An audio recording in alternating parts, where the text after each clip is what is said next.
¿Cuál es su nombre? Juanjo García. ¿Edad? 33. ¿Qué estudios has cursado? He cursado estudios de periodismo. ¿Cuál es su trabajo actual? Actualmente trabajo en una biblioteca y en la misma también realizo labores propias de un periodista. ¿Cuál es su función dentro del movimiento 15M?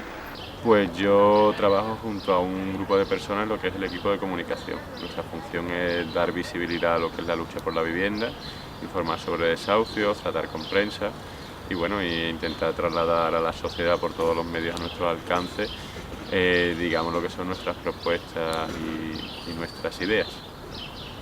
¿Cómo actúa el movimiento 15M para parar un desahucio? Pues el movimiento 15M actúa en principio siempre en coordinación con los afectados, que son los que solicitan la ayuda, la colaboración del 15M.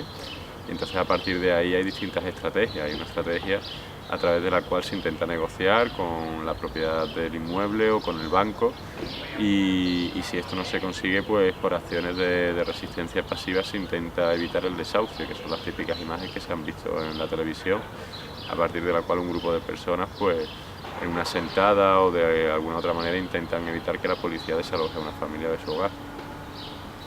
¿Cuál es el asesoramiento que reciben los desahuciados? Pues ofrecemos en primer lugar un apoyo humano, ¿no? Los ponemos en contacto a unos con otros para que entiendan que no es un problema individual. Les ofrecemos también un apoyo jurídico y legal. Hay abogados o personas con conocimientos jurídicos que están siempre a su disposición. Y también por otra parte ofrecemos apoyo a la hora de movilizarnos, es decir, si un afectado necesita para un desahucio, pues hay un grupo de personas que lo va a hacer en la puerta de su casa. Si hay que negociar con el banco, se va a ir al banco a presionar, se va a ir con el abogado y en general pues intentamos apoyarla de todas las maneras posibles. Incluso si hay alguna familia que está en la calle y necesita urgentemente una vivienda, pues estamos dispuestos a ayudarlos a que ocupen una vivienda, aunque sea ilegalmente, pero una vivienda vacía, propiedad de un banco o de alguna inmobiliaria, y en este sentido pues atender a esa necesidad urgente de vivienda. Iván Díaz, voluntario en el PIBE de San Pablo, contó que atiende a una media de 6 personas por semana y que algunas de ellas vienen derivadas de la Unidad de Servicios Sociales del Ayuntamiento de Sevilla o de Cáritas. ¿Por qué de ellos derivan a ustedes?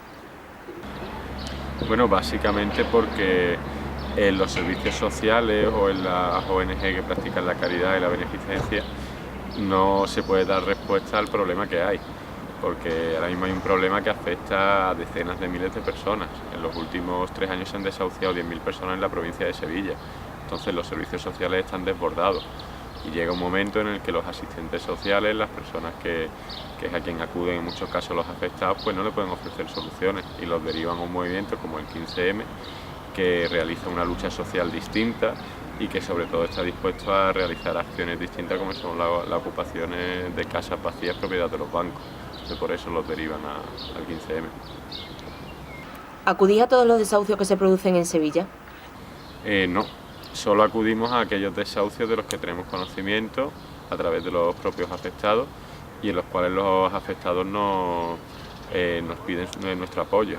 La verdad es que durante estos años hemos creado una red importante para atender a las familias que están en esa situación de riesgo, de emergencia social, pero obviamente esa red que hemos creado es insuficiente para parar todos los desahucios que hay. Para eso lo que necesitamos es una nueva legislación y necesitamos que se cambien las normas y las formas de vida para que todas las familias tengan garantizado por lo menos la oportunidad de vivir en una vivienda digna.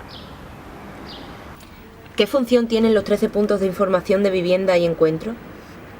Pues esos puntos de información a la vivienda y encuentro son los puntos donde acuden los afectados de la vivienda que tienen distintos problemas, están a punto de sufrir un desahucio por impago de la hipoteca, un desahucio por impago del alquiler o han perdido ya su vivienda y están en la calle. Entonces en esos lugares se les presta atención jurídica para evitar si es posible el desahucio y en caso de que se haya producido ya el desahucio lo que se intenta es que esas personas puedan, de la manera que sea, aunque sea ilegalmente, pues dormir bajo un techo y en unas condiciones lo más dignas posible. ¿Hay personas que de alguna forma no estén vinculadas al movimiento 15M y os ayuden en esta tarea? Sí, bueno, de todas formas hay que precisar que el movimiento 15M es un movimiento muy etéreo, por así decirlo. Es decir, aquí no hay carnet de militantes, no hay un listado de personas que pertenezcan al movimiento, pero obviamente el grado de compromiso de todas las personas es distinto. La hay desde las personas que están día a día formando parte de esta organización, que acuden a los pibes, que trabajan con los afectados, y personas que van esporádicamente para dar un desahucio, alguna actividad o alguna manifestación. En general nosotros en Sevilla calculamos que hay una red de 200-300 personas implicadas en materia de vivienda, directamente relacionadas con el 15M, pero después las manifestaciones que hemos puesto en marcha ha llegado a haber 10.000 personas, por lo tanto es una cantidad que oscila. El día después del 15 de mayo de 2011, el periódico El País publicó una entrevista a Fabio Gandara, uno de los portavoces de Democracia Real Ya. En dicha entrevista, este dijo que la organización se financiaba a través de colectas, ventas de camisetas, donaciones, financiación propia. ¿Se sigue financiando de la misma manera? Sí, de la misma manera, es decir, no hay ningún partido, no hay ninguna subvención que recibamos por parte del gobierno, ya sea del ayuntamiento, de la Junta o del Gobierno de España.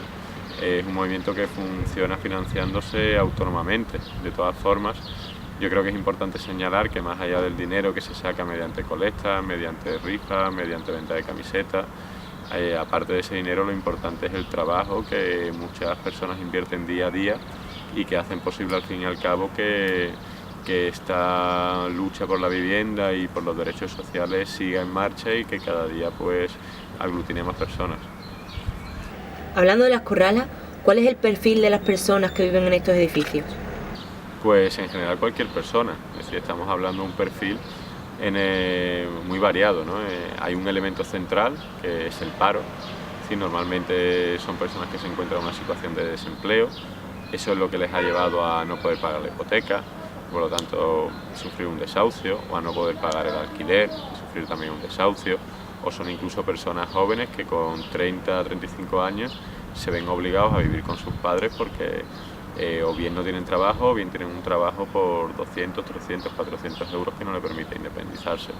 Entonces en la Corral Utopía, por ejemplo, la persona que tiene más edad es un señor que tiene 72 años y al mismo tiempo hay 2 bebés que han nacido en la Corral Utopía que no llegan al año de edad. Por tanto, es una variedad de perfiles muy amplia, en el sentido que hay gente mayor que avaló a sus hijos y que ha perdido su vivienda, hay gente que son parejas de entre 25 y 40 años que trabajan en la construcción y que ahora mismo pues están también en una situación de desempleo, y hay también chicos jóvenes, hay personas no tan jóvenes, es un espectro muy variado, gente de clase media, gente de clase trabajadora. La Corral Utopía fue la primera que comenzó aquí en la provincia de Sevilla.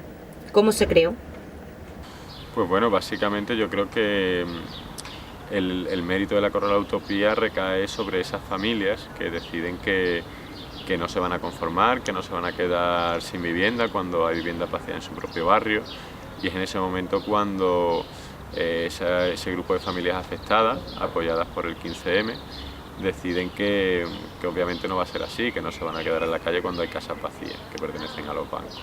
Deciden entrar en ese edificio, que lleva vacío ya 3 años, que además, tal y como está la situación en España y con la actual crisis inmobiliaria que hay, no se va a vender próximamente, pues acceden dentro las familias y lo que hacen es solicitar un alquiler social, porque lo que entendemos es que todas esas viviendas que están ahora mismo vacías pueden servir para realojar a familias que están en la calle pagando un alquiler social que les permita pues vivir dignamente, tener ingresos para subsistir, para comer, para llevar una vida digna y al mismo tiempo pues pagar un dinero para que tampoco sea, digamos, sea vivir por la cara o vivir de gratis, sino que sea pues algo regulado y con una lógica. ¿Cómo reaccionaron las autoridades ante la creación de las corralas? Pues bueno, nosotros, es decir, hay que diferenciar lo que son autoridades políticas y judiciales.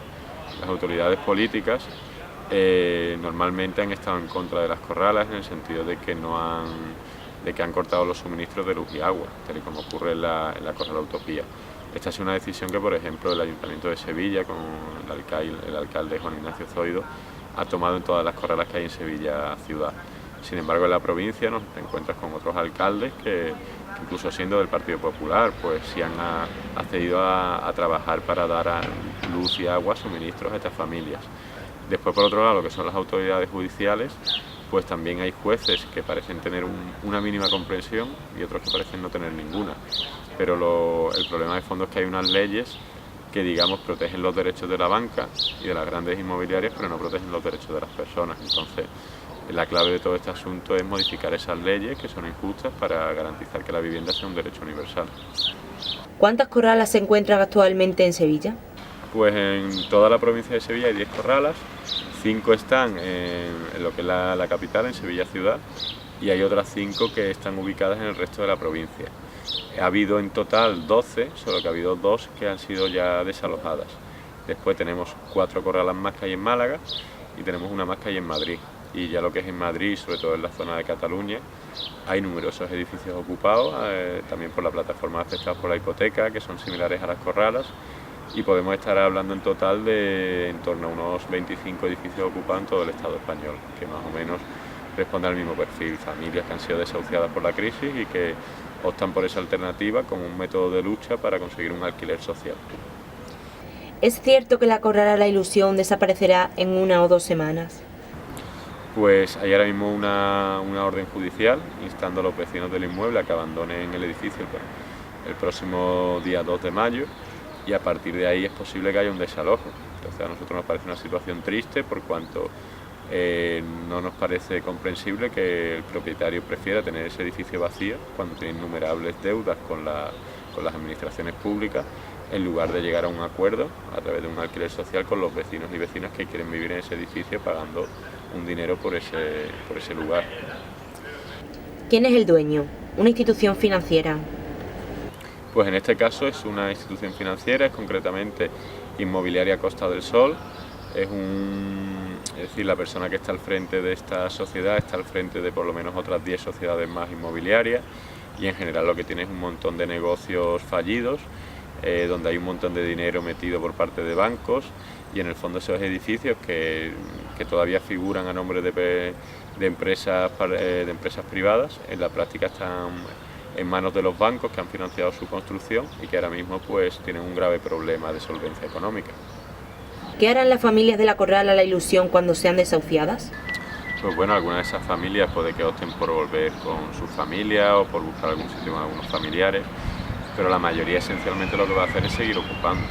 Es decir, no sabemos si lo van a hacer de una manera pública, mediante una corrala, o de manera anónima. Pero lo cierto es que hay solo en la provincia de Sevilla 120 viviendas vacías, la mayoría de las cuales pertenecen a bancos inmobiliarios y por tanto pues se buscará un sitio para que aquellas familias que lo sigan necesitando pues tengan un lugar en el que dormir y en el que tener su vivienda. Pues muchas gracias por concederme la entrevista. De nada, no hay de qué.